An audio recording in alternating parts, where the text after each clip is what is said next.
Clematis are a beautiful flowering vine that can add a vibrant pop of color to your garden and landscape.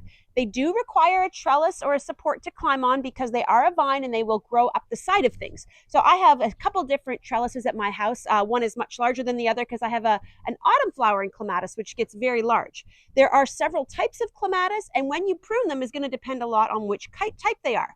So there's an early flowering clematis that flowers on old wood. So you only want to trim that in the summer after it's flowered.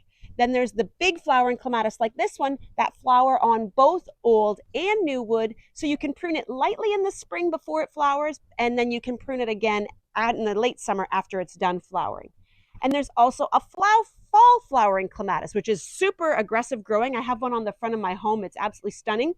And it flowers mid to late September, and it can be pruned aggressively either after it's done flowering or in the early spring. It grows so much, it really doesn't matter. It flowers on the new wood, so you don't need to save wood from last year for those blooms to grow on. So 3 types of clematis that all need trimming at different times. All clematis like lots of sunshine at 6 hours plus a day. They don't like to have their roots get too hot, so it's always a good idea to mulch around the base of them and make sure you keep them watered well, especially before they get established. Those first year or two when they're just getting their roots going, do make sure you water them regularly so they get a chance to get that great root system. There are lots of different varieties of clematis within the different series.